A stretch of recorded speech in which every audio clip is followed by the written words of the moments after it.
The Patagonia Black Hole MLC 45 liter or maximum legal carry-on is designed to be one of the largest bags that you can take with you on a flight. Works a little bit better on US airlines that allow for larger bags, not quite as well in Europe and Asia. I'm Tom, the founder of Pack Hacker, where we use our expertise and real-world experience to provide practical resources and honest opinions guiding you towards smarter travel. So if you're new to the channel, consider subscribing. This bag is in the camp of one of the original bags that encourages one bag carry-on travel. So excited to see how this stacks up compared to other backpacks and bags that we've been reviewing recently on the channel and over on the website.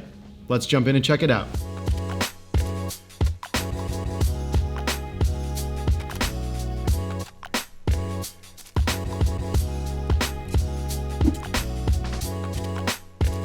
The main material of this bag is 100% ripstop polyester with TPU laminate and DWR coating for added weather resistance. We like that Patagonia has moved to 100% recycled material, and the TPU on the bag gives it a bit of a rubbery and tarpy feel. At the time of this review, the Black Hole MLC 45 liter carry-on is available in 3 different colors. We have black, Hammond's gold, and sage khaki, available over on Patagonia.com. We have the hex gray that doesn't appear on the website anymore. However, Patagonia is always playing with colorways and styles. If you look at some of the other Black Hole products in the line, like the packing cubes or the smaller duffel, they have a lot of colors available, and the colors are always changing up. So we wouldn't be surprised if Patagonia rolled this out in more colors as time goes on. We've definitely seen it in other colors in the past. From a branding perspective, there is a pretty large Patagonia logo going down vertically on the front of the pack here. There's really no mistake that you are wearing a Patagonia bag when you have this thing on.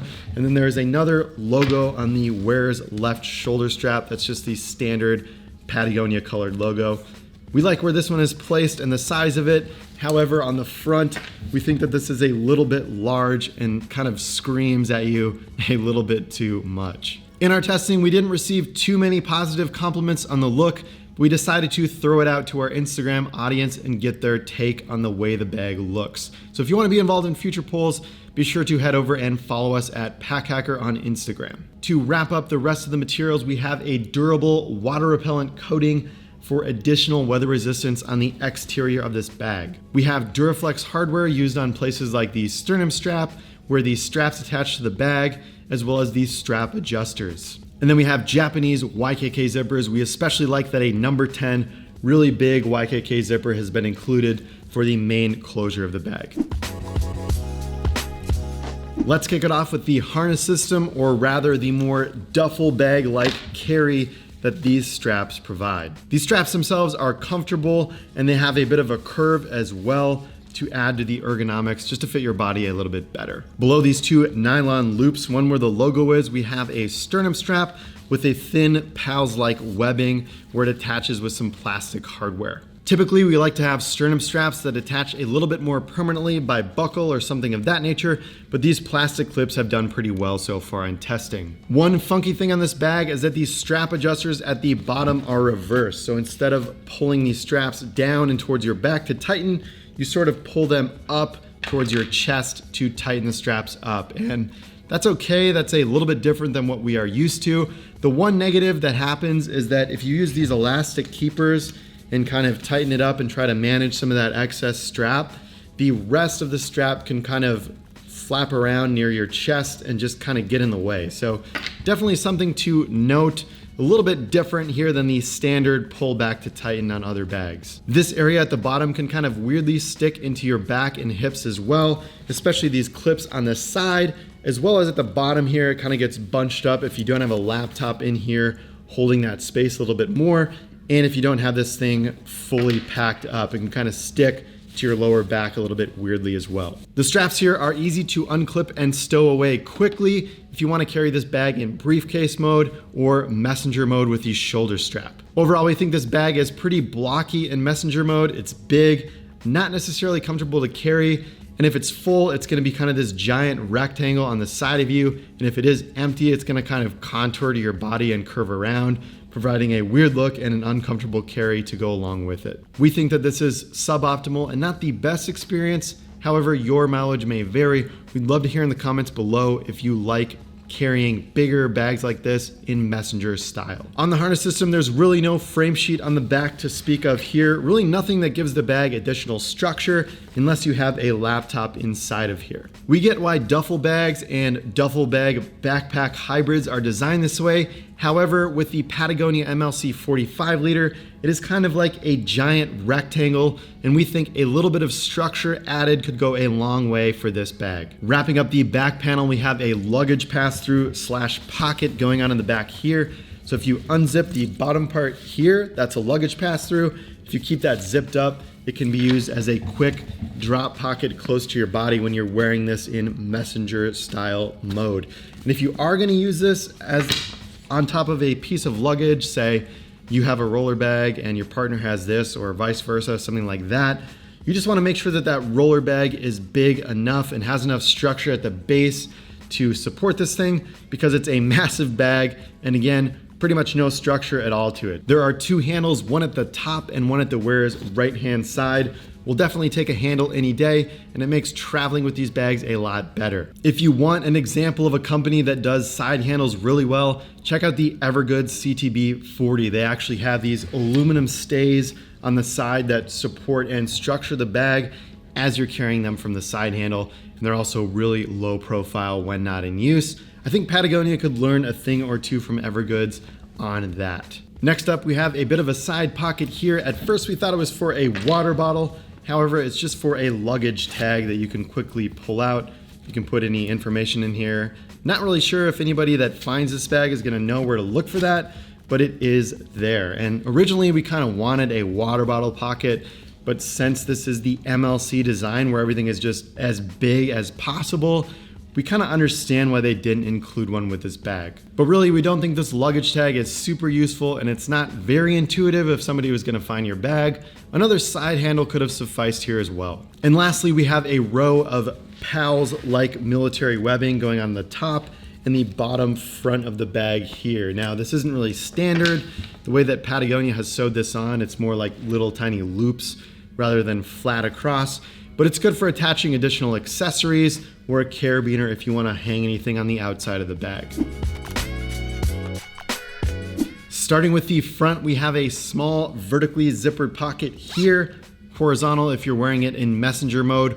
We pretty much found ourselves just dumping anything that we needed to dump in quickly into this pocket. Great if you're at the airport, you want to put your wallet, your phone, your keys in there as you're going through security. Directly behind that, we have a compartment that is pretty large.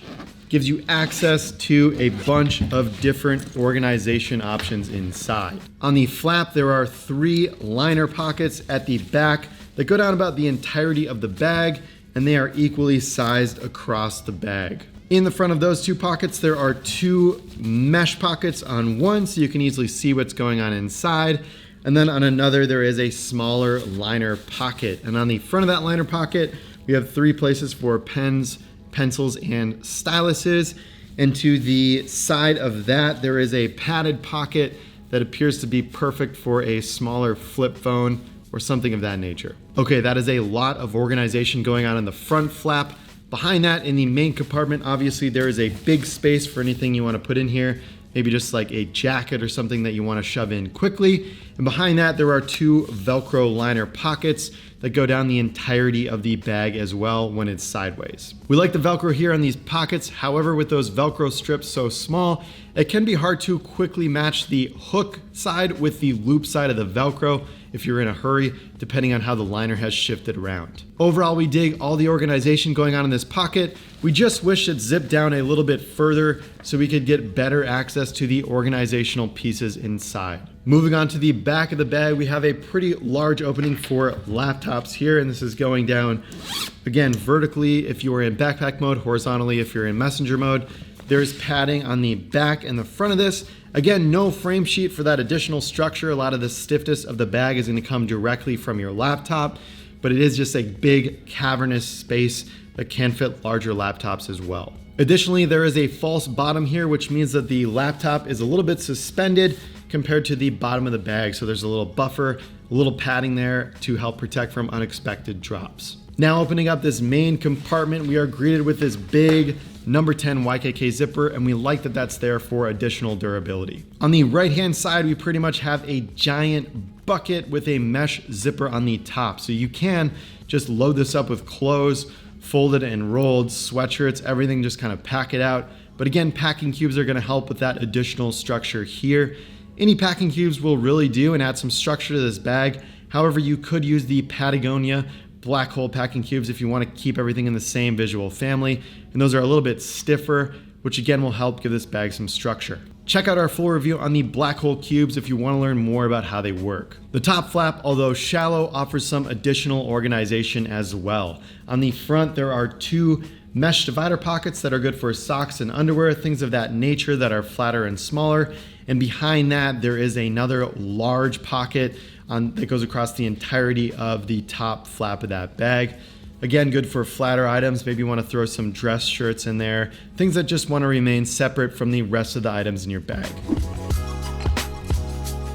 At the time of this review, Mark and I have been testing this bag for about 1 month in Detroit, Michigan. On the durability end, there are a couple small things to point out. We have some loose threads on the small front pocket, and then we have some of the TPU on the outside has started to scratch in a couple areas. We've seen this on a lot of other bags with this material, so definitely expect that as a pattern in this kind of material. It will affect weather resistance over time if it continues to get scratched up. So if you're hard on it, that TPU and DWR will start to scratch off. And now overall on that material as well, we would just prefer to not have any aesthetic blemishes on it to just begin with. I mean, we've only been using it for a month.